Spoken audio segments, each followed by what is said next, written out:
Bonjour à tous. Face à nous se dresse un défi immense, l'abandon scolaire massif au Venezuela. Des écoles qui n'ouvrent que 2 ou 3 jours par semaine. Ce n'est pas un problème de fainéantise, mais une conséquence de la crise, la faim, l'air sort, la pénurie. Des millions d'enfants risquent de perdre leur avenir. Notre devoir est de garantir leur droit fondamental à l'éducation. Pour cela, il nous faut une éducation de crise créative, flexible et solidaire. Maximiser l'école existante. Puisque l'école est en crise, nous devons maximiser chaque heure disponible et changer les lieux.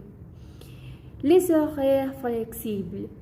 Nous ne pouvons pas avoir d'école 5 jours sur 7. La solution est le système de rotation. On divise les élèves en 2 groupes, un le matin, l'autre l'après-midi. Pourquoi? Cela permet de doubler la capacité de garantir que chaque enfant a un minimum de contact avec son professeur. On utilise les locaux au maximum.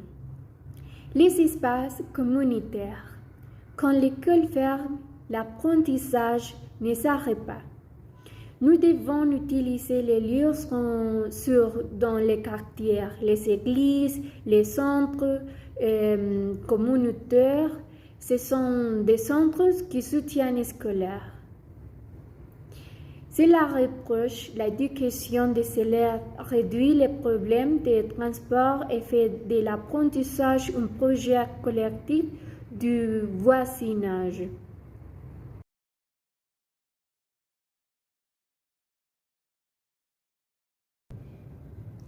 Les outils de la continuité.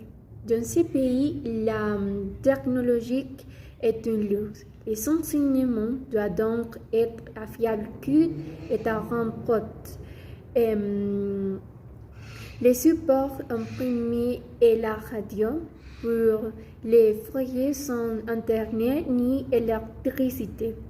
Les cahiers de travail et les fiches imprimées sont les derniers liens. Ils doivent être gratuits. De plus, la radio et la télévision ont un port national. Nous devons diffuser des programmes éducatifs structurés par ces médias. C'est la solution la plus équitable et peut atteindre le plus grand nombre d'enfants, sans dépendre de l'infrastructure privée. Les filets de sécurité. L'éducation n'est pas possible sans un soutien aux personnes et un filet de sécurité. Soutenir les enseignants. Notre première priorité, c'est de stopper la fuite des cerveaux. Des milliers de professeurs sont partis car leur salaire ne leur permet pas de vivre. Nous devons garantir une compensation digne aux enseignants. Sans eux, l'école n'est pas existe. C'est un investissement dans l'avenir. Les repas scolaires. Les facteurs les plus importants de la santé et la faim. Souvent, l'école est le seul endroit où l'enfant mange. Le programme des cantines scolaires est un impératif humanitaire.